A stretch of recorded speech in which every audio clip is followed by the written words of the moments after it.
بسم اللہ الرحمن الرحیم۔ اچھا بھائی، تو اب ذرا سا تم میرے ساتھ ساتھ چلتے رہنا، اس لیے کہ میں نے عرض کیا کہ یہ تقریر نہیں ہے، تھیسس ہے۔ کائنات کے جتنے علماء گزرے ہیں، علماء سے مراد مولوی نہیں، کائنات کو پڑھنے والے علماء، کائنات کے پڑھنے والے علماء، سائنسداں، لفظ بدل دوں میں تاکہ آسان ہو جائے، سائنسداں اس بات پر متفق ہیں کہ چھوٹے سے ذرے سے لے کر عظیم ترین آفتاب تک جو دنیا جاری و ساری ہے وہ ایک نظام کے تحت جاری ہے، اور اس نظام کا نام ہے تقدیر و ہدایت۔ نظام کا نام کیا ہے؟ تقدیر و ہدایت، کہ کچھ چیزیں اس کائنات کے مقدر میں لکھ دی گئی ہیں، اور اس کائنات کو کرنا کیا ہے یہ بھی اسے بتا دیا گیا ہے، تو تقدیر بھی لکھ دی، ہدایت بھی کر دی، تقدیر و ہدایت۔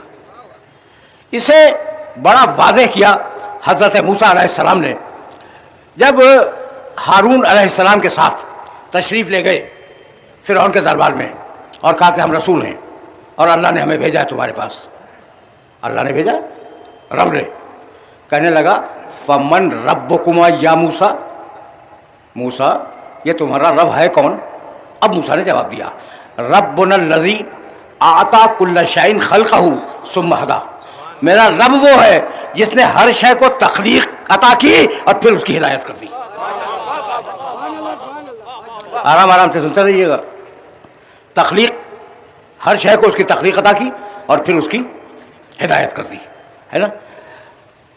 نہ معلوم سورج پتھروں پر کتنے کروڑ مرتبہ چمک چکا، لیکن ہیرا صرف ان شعاؤں کو جذب کرتا ہے جو اس کے لیے مفید ہے۔ ایسا ہے یا نہیں ہے؟ کسی اور شعاع کو جذب نہیں کرتا۔ جو کرنیں آ رہی نا سورج کی، ان کرنوں ہی سے ہیرا بنتا ہے، لیکن وہ ہر کرن کو قبول نہیں کرتا۔ وہ کرن جو اس کے لیے مفید ہے اس کے مزاج میں ہدایت کر دی، اس کے مزاج میں ہدایت ڈال دی۔ پودا جب اگے گا اوپر کی طرف جائے گا، اس کے مزاج میں ڈال دیا۔ یہ فطری ہدایت ہے جو پروردگار نے پوری کائنات کی۔ پانی ہمیشہ نشے میں بہے گا، اوپر کی طرف نہیں چڑھے گا، نشے میں بہے گا۔ یہ ایک ہدایت ہے جو پروردگار نے کر دی۔ زمین اپنے محور پہ گردش کرتی رہے گی، گھومتی رہے گی، اور اس میں ذرہ برابر بھی تفاوت نہیں ہوگا، اس کو ہدایت کر دی۔ مچھلی کا بچہ پیدا ہوتے ہی تیرنے لگا، اس کے مزاج میں ہدایت کر دی۔ تو ایک ہدایت ہے ساری مخلوقات کی، ہر مخلوق اس ہدایت میں شامل ہے۔ یہاں تک تو بات آ گئی۔ اب دوسری ہدایت، حصی ہدایت۔ حصی ہدایت کا مطلب جانتے ہو؟ حصی ہدایت کا مطلب یہ ہے کہ بھاگتا ہوا جانور اگر سامنے سے نہر آ جائے اس کے سامنے بھاگتے ہوئے، فوراً اس کے قدم رک جائیں گے۔ کود کیوں نہیں جاتا؟ ڈوب جائے؟ نہیں، اسے فطرت بتلا رہی ہے، اس کی حس بتلا رہی ہے کہ مجھے یہاں رک جانا چاہیے۔ ہرن نے درندے کو آتے ہوئے دیکھا، اور ہرن کے ذہن میں ایک فارمولہ بنا کہ یہ درندہ مجھے کھا جائے گا، تو درندے سے بچنے کی فکر کرے گا۔ یہ ہے اس کی حصی ہدایت۔ سمجھ رہے ہو نا؟ یہ دو ہدایتیں ہو گئیں جو جانور کی گئیں۔ اب تیسری ہدایت بتلاؤں؟ دیکھو، وقت ہمیشہ بہت کم ہوتا ہے میرے پاس، اور میں مجبور ہوتا ہوں کہ مسائل تفصیل سے نہیں پڑھ پاتا، یہ میری مجبوری ہے۔ لیکن اب اس مجبوری کو قبول کرو، اس لیے کہ دن ایسے ہیں کہ راتیں بڑی ہو رہی ہیں اور دن چھوٹے ہو رہے ہیں۔ تو فطری ہدایت تم نے دیکھ لی، مزاج میں جو ہدایت کی تم نے دیکھ لی، حص میں جو ہدایت رکھی وہ تم نے دیکھ لی، اور ایک موروثی ہدایت ہے جانور کی۔ موروثی ہدایت کیا ہے؟ کہ ماں باپ جو کھاتے تھے وہی کھاتا ہے، اس نے غذا نہیں بدلی، جانور نے غذا نہیں بدلی۔ جہاں رہا کرتے تھے وہی رہتا ہے جانور، جہاں وہ سوتے جاگتے تھے وہیں سوتا بھی ہے، وہیں جاگتا بھی ہے، ٹھیک ہے نا؟ اس نے اپنے آپ کو تبدیل نہیں کیا، اپنے آباء و اجداد کے رہن سہن پہ قائم ہے۔ یہ اس کی موروثی ہدایت ہے۔ اس کے برعکس انسان کا رہن بدلا، سہن بدلا، انسان کی معاشرت بدلی، انسان کی سوچ بدلی، انسان کی فکر بدلی۔ اب میں موضوع سے براہ راست متصل ہو گیا، اور یہی لانا صاحب کے سارے سننے والوں کو، سوچ بدل گئی۔ کیوں بدلی؟ بھائی تم اپنے اجداد کی طرح غاروں میں کیوں نہیں رہتے؟ اس لیے کہ سوچ بدل گئی. سوچ کیوں بدلی؟ اس لیے کہ عقل ہے. تمہاری سوچ اس سے بدلی کہ تمہارے اندر عقل پائی جاتی ہے, جانور میں عقل پائی نہیں جاتی. بھائی بہت توجہ رکھنا. تو عقل آتے ہی, جب انسان میں عقل آئی, عقل آتے ہی ایک مسئلہ پیدا ہوا کہ خواہش اور عقل کے تصادم سے کہیں ایسا نہ ہو کہ معاشرہ فاسد ہو جائے. اس لیے ایک ایسی ہدایت کی ضرورت تھی جو عقلوں کو کنٹرول کر سکے. آواز دی انا ہدیناہ السبیل اما شاکرم و اما کفورا. ہم نے اپنی سبیل کی طرف, اپنے راستے کی طرف خود ہدایت کی ہے. اب پہنچے. خوش تھی نا یہ گفتگو؟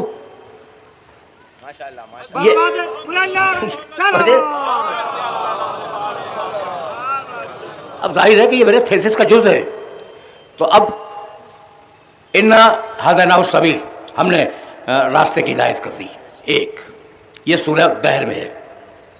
ان علینا للہدی, سورہ واللیل, ہدایت کی ذمہ داری میری ہے, کسی اور کی نہیں ہے. سورہ واللیل. اور سورہ بلد میں کہنے لگا الم نجعل لہ عینین, کیا ہم نے انسان کو 2 آنکھیں نہیں دی؟ ولسانا وشفتین, اور بولنے کے لیے زبان اور ہونٹ نہیں دیے؟ وہدیناہ النجدین, اور ہم نے انسان کو دونوں راستے بتلا دیے.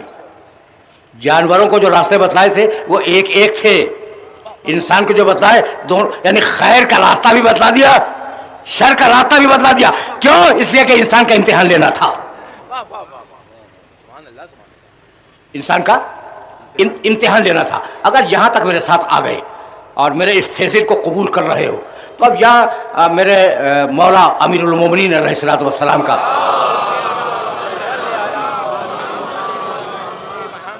ایک قول مبارک تمہیں ہدیہ کر دوں اور فکر یہاں سے آگے بڑھ جائے.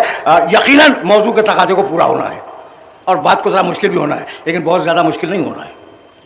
جتنا آسان بیان کر رہا ہوں اتنا آسان بیان کرنا آسان نہیں ہے, جتنا آسان کر کے بیان کر رہا ہوں. امیر المومنین نے فرمایا کہ یہ جو چلنے پھرنے والی مخلوقات ہیں, چلنے پھرنے والی مخلوقات, ان کی 3 قسمیں ہیں. ایک وہ ہیں جو فقط خواہش ہیں, ان میں عقل نہیں ہے. تو سوچو گے نا یہ کیا ہے بھائی؟ یہ لال بیگ کیا ہے؟ خواہش ہے. کن کھجورا کیا ہے؟ رینگنے والے سارے جانور کیا ہیں؟ اچھا بھائی اوپر جاؤ, گھوڑا کیا ہے؟ ہاتھی کیا ہے؟ بخواہش ہے. نیند آئی, سو گیا, نیند پوری ہو گئی, اٹھ کے بیٹھ گیا. یہاں بیٹھا ہوا تھا, تھک گیا, یہاں سے اٹھ کے وہاں جا کے بیٹھ گیا.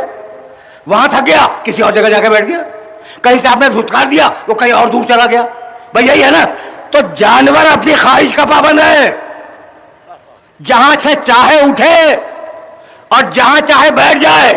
بس فرق اتنا ہے کہ اسے یہ نہیں معلوم کہ اس کے بیٹھنے کی جگہ ہے بھی یا نہیں.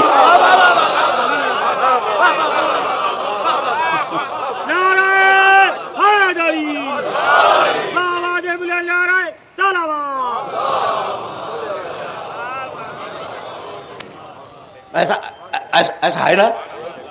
ٹھیک. اچھا تو امیر مومنین کیا فرماتے ہیں کہ ایک وہ مخلوق ہے جو فقط خواہش ہے, جو جی میں آیا وہ کر دیا, وہ ہے حیوان. اور دوسری مخلوق ہے جس میں فقط عقل ہی عقل ہے, اور وہ ہے فرشتہ. کچھ نہیں سوائے عقل کے, کچھ نہیں ہے. نہ اس میں کوئی خواہش ہے, نہ کسی چیز کی طلب کرتا ہے, نہ کوئی تمنا ہے. کبھی اگر موقع ہوا تو بتاؤں گا وہ خلافت کی تمنا کیا تھی. کبھی موقع ہوا تو بتلاؤں گا کہ وہ خلافت کی تمنا کیا تھی, لیکن اس وقت میرے موضوع میں نہیں ہے. جس میں فقط خواہش ہو وہ حیوان, جس میں فقط عقل ہو وہ فرشتہ, اور جس میں خواہش اور عقل ٹکرا جائے اس کا نام ہے انسان. خدا کی قسم یہ جملہ علی ہی کہہ سکتے تھے. یعنی یہ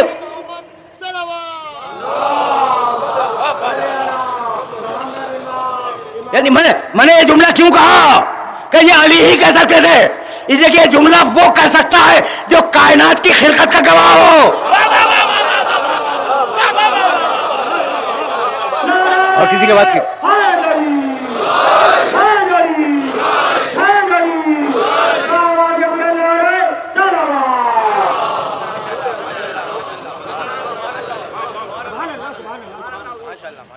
چلتے رہو، آرام آرام سے چلتے رہو، ابھی تھوڑا سا وقت تو ہے نا.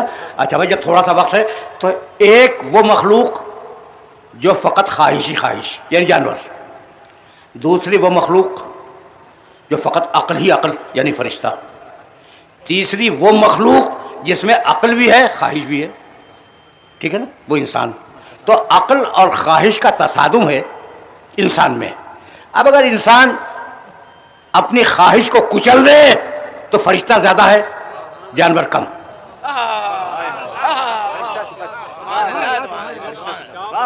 انسان اگر اپنی خواہش کو کچل دے، ختم کر دے، فنا کر دے اپنی خواہش کو، تو فرشتہ زیادہ ہے جانور کم ہے. اور اگر انسان اپنی عقل کو کچل دے تو جانور زیادہ ہے فرشتہ کم ہے. اور اگر توازن میں رکھے خواہش اور عقل کو تو وہ انسان ہے. بھائی یہاں تک میرے ساتھ آگے؟ بھائی بہت توجہ ہے. تو اب جو خواہش کو اپنے قدموں تلے روند دے اس کے بارے میں تمہاری رائے کیا ہے کہ وہ فرشتے سے افضل ہے یا نہیں؟ مجھے معراج کی شب نظر آیا کہ ایک فرشتہ چلا، اس کے ساتھ ایک انسان چلا. نہیں معلوم کہ میرے سننے والے پہنچ گئے یا نہیں پہنچ گئے. معراج کی رات کو جبریل آئے تھے لینے کے لیے تو دونوں ساتھ جا رہے ہیں. ایک انسان جا رہا ہے، ایک فرشتہ جا رہا ہے، اور فرشتہ یہ کہہ کے رک جاتا ہے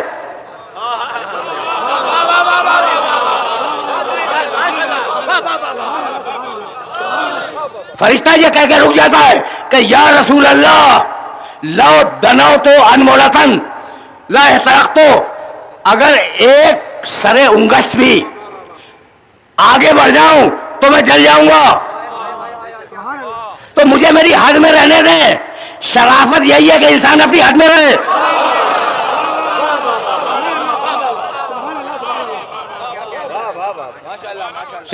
شرافت یہی ہے کہ انسان اپنی حد میں رہے. آگے جانا ہے اور بہت دور جانا ہے. اچھا رسول اللہ تکلفی فرما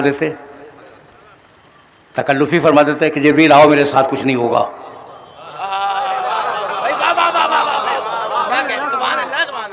کیسے کہہ دیتے رسول؟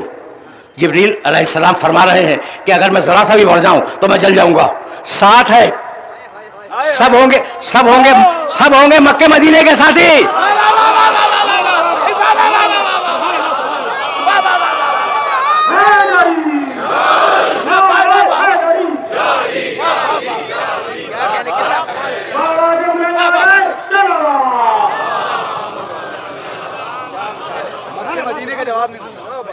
جتنے لوگ ہیں یمن کے ہوں گے، شام کے ہوں گے، مکے کے ہوں گے، مدینے کے ہوں گے، سارے ساتھی رسول کے تو انہی علاقوں کے تھے نا. یہ ہے آسمانوں کا ساتھی، اور آسمانوں کا ساتھی یہ کہہ رہا ہے کہ میں جل جاؤں گا. یعنی ساتھ ہونا جلنے سے نہیں بچایا کرتا.